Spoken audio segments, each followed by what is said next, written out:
أعوذ بالله من الشيطان الرجيم بسم الله الرحمن الرحيم. Assalamualaikum warahmatullahi wabarakatuh. Apa kabar mahasiswa semua? Baik, sehat? Alhamdulillahirabbil alamin.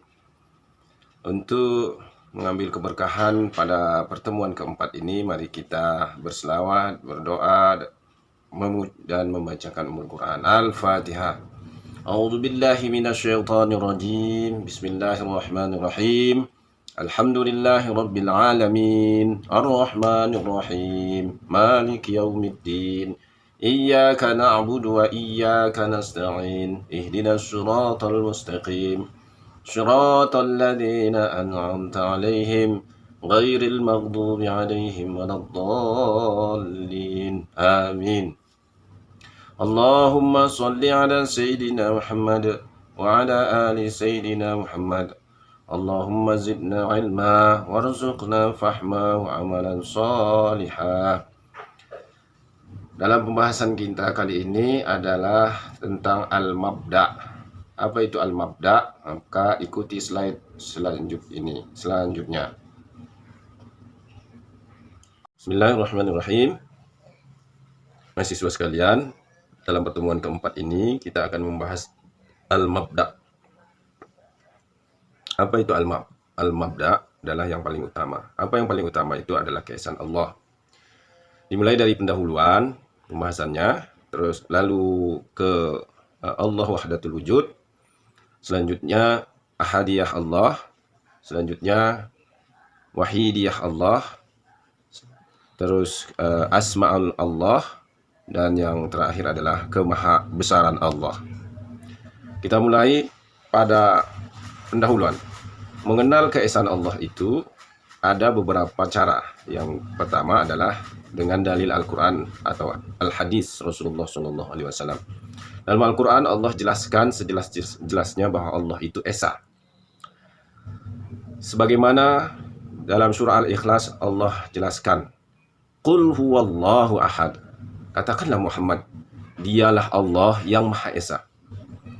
Tafsir ayat ini, wahai Muhammad, kata Allah Subhanahu wa taala, katakanlah kepada kaum musyrik yang menanyakan sifat dan nasab Allah dengan tujuan mengejek, dialah Allah yang Maha Esa, tidak ada sekutu baginya. Dia tidak berbilang dalam nama, sifat, dan ketuhanannya.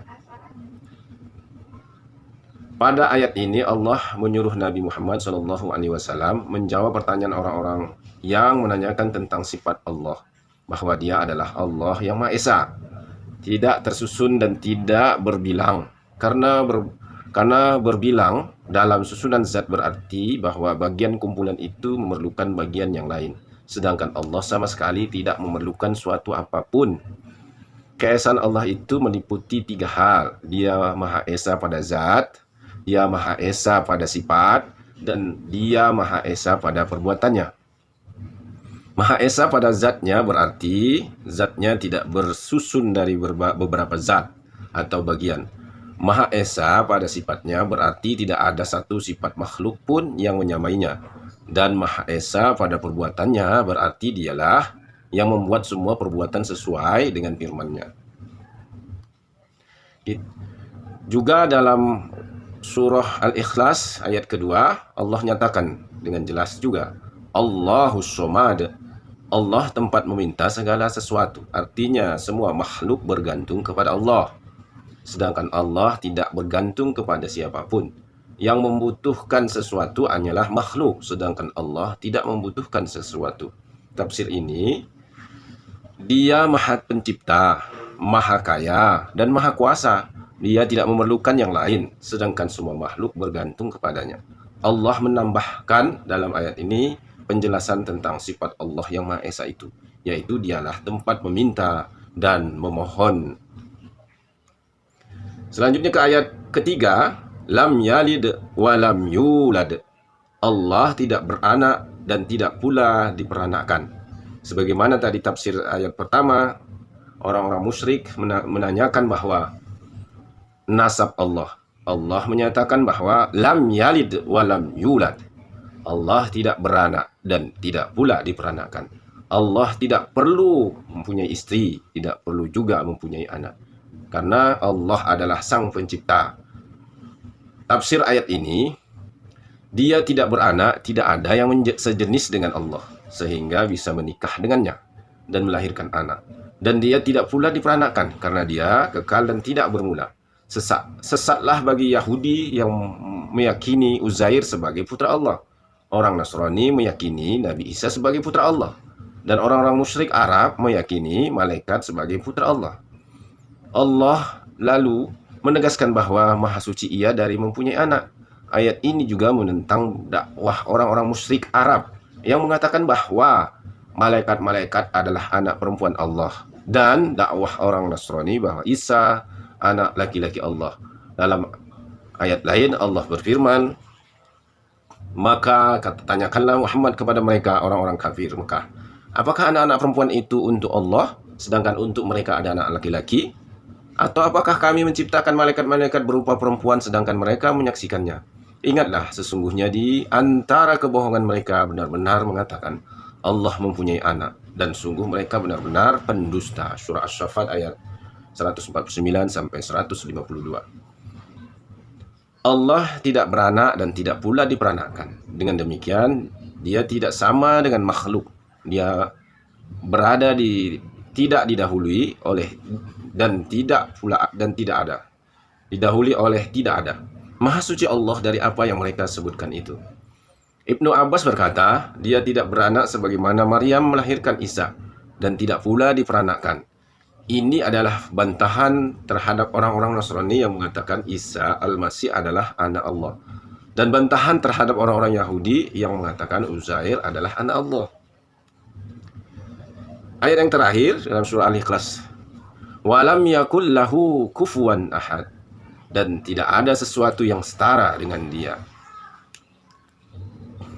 Tafsir ayat ini, dan tidak ada sesuatu yang setara dengan dia, baik dari segi zat, sifat maupun tindakannya.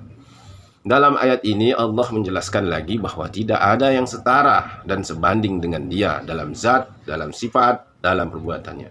Ini adalah tantangan terhadap orang-orang yang beriktikad bahwa ada yang setara dan menyerupai Allah dalam perbuatannya, sebagaimana pendirian orang-orang musyrik Arab yang menyatakan bahwa malaikat itu adalah sekutu Allah. Yang pertama tadi adalah dalil naqli, sedangkan kita beralih kepada dalil akli untuk mengetahui keesaan Allah. Manusia diciptakan dilengkapi dengan akal. Akal adalah instrumen berpikir bagi manusia. Dengan instrumen ini manusia dapat mengenal keesaan Allah. Namun akal manusia masih kekecilan untuk mengenal Allah yang Maha Esa, Allah yang Maha Luas, Allah yang Maha tak terbatas. Bila tidak dibantu oleh Allah mengenal dirinya melalui firman-Nya, maka kita akan tersesat jalan. Ini peringatan bagi manusia, jangan padai mengenal Allah hanya melalui berpikir saja. Galilah lewat firman-Nya dan Nabi-Nya, karena mengenal keesaan Allah itu tidak bisa hanya dengan berpikir. Namun untuk sekedar bahwa kita tahu bahwa Allah itu Esa, Allah Sang Pencipta, sedangkan kita adalah kecil, lemah, dan yang diciptakan, maka perlu bantuan Allah sendiri untuk mengenal diri Allah. Namun untuk mengetahui itu, Allah melengkapi kita dengan akal. Bagaimana cara kita bisa mengenali Allah dengan pikiran? Karena berpikir, ya, pendapat pertama ini adalah yang menjadi dasar kejiwaan agama pada manusia itu adalah berpikir. Manusia bertuhan karena manusia menggunakan kemampuan berpikirnya. Kehidupan beragama merupakan refleksi dari kehidupan berpikir manusia itu sendiri. Sebahagiannya berkata begitu. Termasuk mengenal keesaan Allah, juga bisa menggunakan berpikir. Pendapat yang kedua, rasa ketergantungan yang mutlak. Dengan adanya rasa ketergantungan yang mutlak itu manusia merasakan dirinya lemah. Kelemahan itulah menyebabkan manusia selalu menggantungkan hidupnya dengan suatu kekuasaan yang berada di luar dirinya. Dari rasa ketergantungan itulah timbul konsep tentang keesaan Allah yang maha kuat. rasa tidak berdaya untuk menghilangkan tantangan alam yang selalu dialaminya. Lalu timbullah upacara untuk meminta perlindungan kepada kekuasaan yang diyakini dapat melindungi mereka. Itulah realita dari upacara penyembahan kepada Allah atau ibadah. Yang ketiga, untuk mengenal Allah itu dengan alam semesta ciptaan Allah. Alam semesta yang diciptakan Allah, yang kita dapat melihat dan merasakannya, itu tidak timbul, tidak tercipta sendiri. Pasti ada yang menciptakannya. Nah, setidaknya ada 3 hal yang disebutkan oleh Syekh Abu Bakar Al-Jabir Al-Jazairi sebagai dalil akli iman kepada Allah SWT. Pertama, adanya alam semesta dengan aneka makhluk hidup ini menjadi bukti dan memberi kesaksian tentang adanya wujud Sang Pencipta Allah SWT, karena tidak ada seorang pun di alam raya ini yang mengklaim telah menciptakan alam raya ini beserta isinya selain daripada Allah Sang Pencipta alam. Kedua adalah adanya firman-firman Allah SWT di dalam Al-Quran yang selalu dibaca oleh umat Islam. Tak hanya dibaca tetapi juga dihayati dan dipahami maknanya. Dalil akli iman kepada Allah itu adalah adanya sistem yang teratur dalam tata surya dan kehidupan di bumi. Mulai dari proses penciptaan, pembentukan, pertumbuhan, dan perkembangan makhluk hidup yang ada di alam semesta ini tunduk kepada sunnatullah. Tidak dapat keluar darinya atau dari sunnatullah itu bagaimanapun juanya. Sehingga bukti bahwa adanya keesaan Allah itu adalah alam ciptaannya, termasuk diri kita sebagai ciptaan Allah itu. Sedangkan pencipta itu tidak sama dengan apa yang dia ciptakan. Tidak sama dari segi zat, tidak sama dari segi sifat, dan tidak sama dari perbuatan sebagaimana kita telah sebutkan di atas. Selanjutnya, pembahasan kedua, kita masuk kepada Allah Wahdatul Wujud. Apa itu Allah Wahdatul Wujud? Yaitu Allah ada atau adanya Allah yang Maha Esa. Dalam menciptakan alam semesta beserta isinya ini hanya Allah sendiri, tanpa melibatkan siapapun dan apapun. Allah adalah zat yang Maha Tunggal, hanya dialah yang menciptakan dan mengatur alam semesta. Sebagaimana Allah berfirman dalam surah Al-Anbiya ayat 22. A'udzu billahi minasyaitonir rajim. Law kana fihima alihatun illallah lafasadata. Fasubhanallahi rabbil arsy amma yasifun. Sekiranya di langit dan di bumi ada Tuhan-Tuhan selain Allah, tentulah keduanya itu telah rusak binasa. Maka Maha suci Allah yang mempunyai arsy daripada yang mereka sifatkan.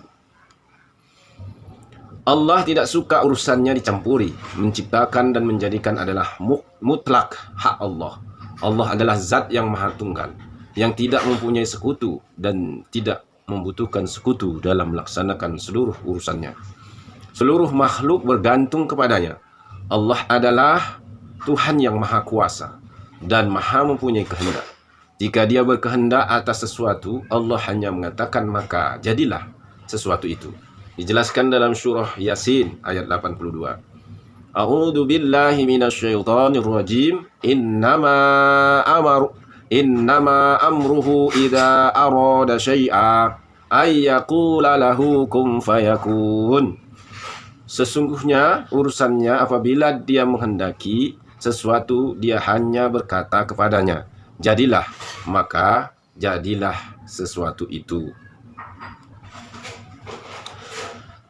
Jadi dalam segala urusannya, Allah tidak membutuhkan seorang pun pembantu, sehingga merupakan kezaliman yang teramat besar yang menganggap dan meyakini bahwa Allah mempunyai anak yang diutus ke muka bumi untuk menebus segala dosa umat manusia. Pernyataan itu telah menggambarkan betapa lemahnya Allah dalam proses penciptaan umat manusia. Sehingga untuk menebus kesalahannya, Allah harus mengorbankan anaknya sendiri menerima segala siksa dan penyiksaan manusia lain yang juga ciptaannya. Menurut pemahaman syariat Islam sebagai agama tauhid terakhir, kebaikan dan keburukan yang dilakukan manusia di muka bumi ini adalah atas kehendak dan berada di bawah keridhaan Allah. Allah adalah zat yang esa, tunggal. Dia adalah wahdatul wujud, bukan dua, bukan tiga, apalagi banyak. Sebagaimana Allah katakan dalam Quran surah Toha ayat 14. A'udzu billahi minasyaitonir rajim. Innani anallahu la ilaha illa ana fa'budni wa aqimis sholata li dzikri. Sesungguhnya aku ini adalah Allah, tidak ada sesembahan selain aku, maka sembahlah aku dan laksanakanlah sholat untuk mengingat aku. Allah adalah zat yang pertama wujud, artinya ada. Adanya Allah tidak ada yang mendahulinya. Sebelum alam semesta ini ada, Allah sudah ada. Setelah alam semesta ini tiada, Allah tetap ada. Sebelum kata ada itu ada, Allah sudah ada. Setelah kata ada itu tiada, Allah pun tetap ada. Itulah Allah yang maha ada, yang maha wujud. Sebagai satu-satunya zat yang pertama, Allah itu esa, artinya dia tunggal. Tidak ada yang menyertai dia, tidak ada yang lain bersamanya. Kalaupun ada yang lain, maka yang lain itu karena dia atau diciptakannya. Inilah yang dimaksud dengan Allah dalam Al-Quran surah Al-Ikhlas sebagaimana telah kita bahas di atas. Masuk kita ke pembahasan ketiga, yaitu ahadiyah Allah. Apa itu ahadiyah Allah? Perkataan ahadiyah Allah berasal dari kata ahad, artinya pertama. Lihatlah dalam urutan hari dalam kalender Arab atau kalender Hijriah. Urutan pertama disebut ahad, artinya pertama. Ahad yang dimaksud adalah tidak ada yang mendahului adanya Allah SWT. Artinya tidak ada sesuatu pun yang mendahulinya. Ahadiyah Allah maksudnya adalah ajaran atau keyakinan tentang Allah sebagai zat yang pertama. Sebagaimana Allah nyatakan dalam Al-Quran surah Al-Ikhlas, telah kita bahas di depan.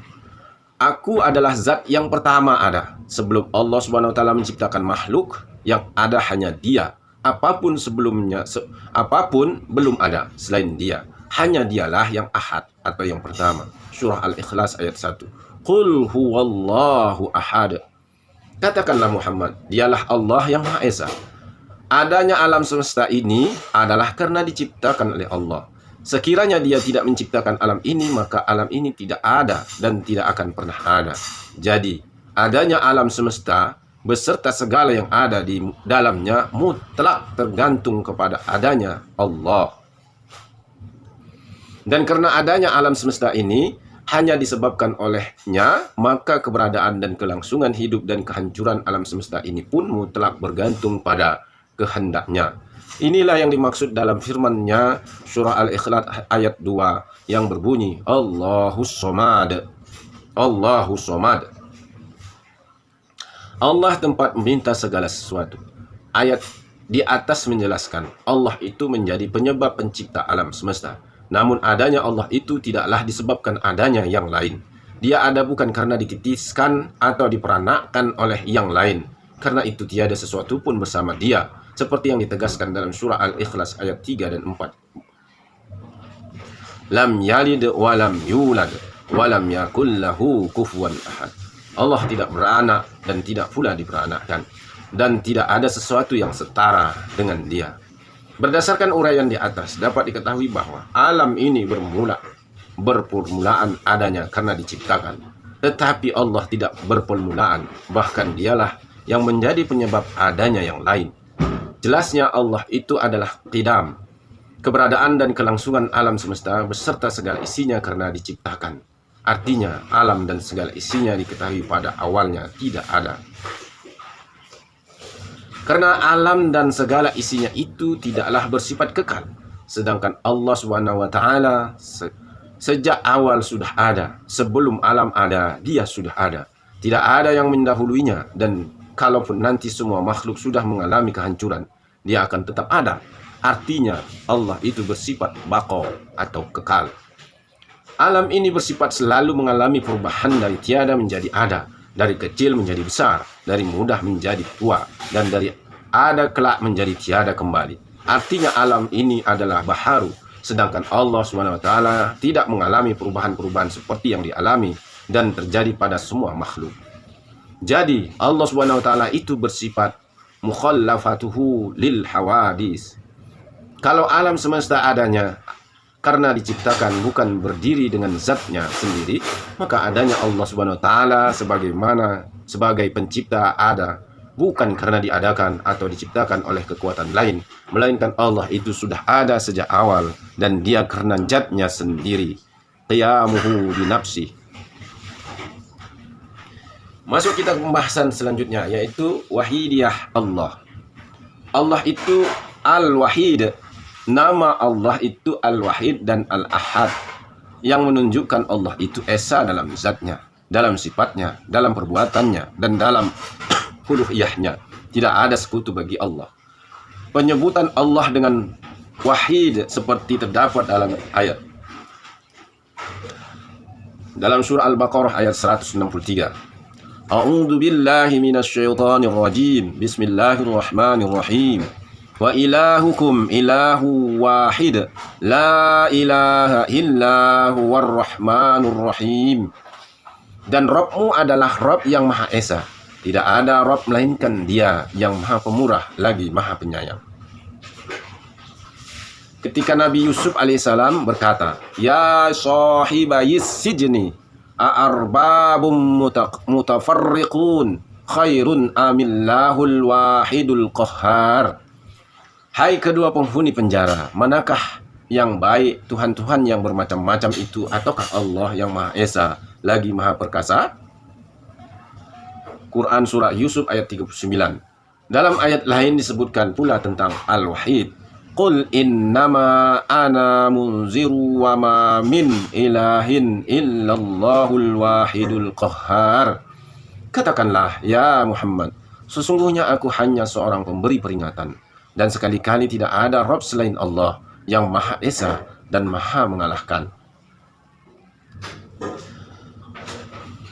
3 ayat di atas sudahlah cukup bagi kita mengimani bahwa Allah itu Maha Esa atau Maha Tunggal. Nama Allah itu Al-Wahid dan Al-Ahad, yang menunjukkan Allah itu Esa dalam zatnya, dalam sifatnya, dalam perbuatannya, dan dalam uluhiyahnya atau dalam penyembahannya. Tidak ada sekutu bagi Allah Subhanahu wa Ta'ala. Bagi orang-orang yang beriman, cukuplah keimanan itu dengan firman-firmannya, tidak perlu dengan bukti-bukti yang nyata. Tetapi bagi orang-orang yang tidak beriman, dengan 1000 bukti bahkan jutaan bukti pun mereka tetap tidak akan beriman, karena sesungguhnya mereka kafir. Selanjutnya yaitu asma Allah atau nama-nama Allah. Sebagaimana Allah firmankan dalam Al-Quran, walillahil asma'ul husna fad'uhu biha wa dharul ladzina yulhiduna fi asma'ih sayujzauna ma kanu ya'malun. Dan Allah memiliki asma'ul husna, nama-nama yang terbaik, maka bermohonlah kepadanya dengan menyebutnya asma'ul husna itu, dan tinggalkanlah orang-orang yang menyalahartikan nama-namanya. Mereka kelak akan mendapat balasan terhadap apa yang telah mereka kerjakan. Selain itu Allah juga berfirman dalam Quran surah Toha ayat 8. Allahu la ilaha illahu lahul asma'ul husna. Dialah Allah, tidak ada sesembahan selain Dia yang mempunyai nama-nama yang terbaik. Buka link ini untuk mendengarkan Asmaul Husna untuk mengenalkannya kepada anak-anak. Ini dari nomor 1 sampai nomor 99 adalah nama-nama Allah, dimulai dari Ar-Rahman, Ar-Rahim, dan selanjutnya. Kamu bisa membacanya sendiri, bisa menghafalnya. Bahkan Rasulullah SAW mengatakan, barang siapa yang menghafal sifat-sifat nama-nama Allah ini akan dimasukkan ke dalam surga. Kita bahas tentang kemahabesaran Allah. Sungguh pada langit dan bumi benar-benar terdapat tanda-tanda kekuasaan dan keesaan Allah bagi orang-orang mukmin. Dijelaskan pada ayat ketiga tersebut bahwa ayat ayat ketiga tersebut bahwa ada tanda kekuasaan Allah bagi manusia yang mau percaya. Lihat link di bawah ini untuk mengungkapkan tanda-tanda kekuasaan Allah. Bagaimana Allah membuktikan bahwa Allah itu maha kuasa, maha besar, maha pencipta. Tidak perlu kita naik ke atas langit untuk melihat ciptaan Allah. Sesungguhnya di dalam ciptaan, di dalam bumi ini, atau di atas bumi ini, bahkan di dalam diri kita sendiri ada tanda-tanda kekuasaan Allah. Sesungguhnya Allah maha besar. Selain itu tidak hanya di langit dan di bumi, tanda-tanda keesaan Allah juga dikatakan pada ayat selanjutnya, yakni terdapat dalam penciptaan manusia. Dan pada penciptaan dirimu, pada makhluk yang bergerak dan bernyawa yang bertebaran di bumi, terdapat tanda-tanda kekuasaan Allah untuk kaum yang meyakini. Link ini akan membawa terpana bahwa pada dirimu ada tanda-tanda kekuasaan Allah. Baik mahasiswa sekalian, kita saatnya untuk menjawab pertanyaan atau kuis. Hadiahnya adalah sebongkah berlian. Pertanyaannya adalah, jelaskan apa yang dimaksud dengan keesaan Allah pada zatnya, pada sifatnya, pada perbuatannya, dan pada uluhiyahnya. Yang kedua, sebutkan satu ayat, surah apa, tentang kemahabesaran Allah.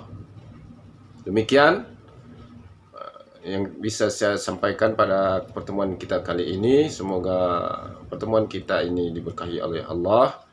Terima kasih atas segala perhatian. Mohon maaf atas segala kekurangan. Yang benar datangnya dari Allah dan yang salah dari diri saya yang lemah ini. Mari kita mengakhiri dengan mengucapkan Alhamdulillahirrabbilalamin. Semoga Allah memberkahi dan merahmati kita semua. Amin, amin, amin ya rabbal alamin. Assalamualaikum warahmatullahi wabarakatuh.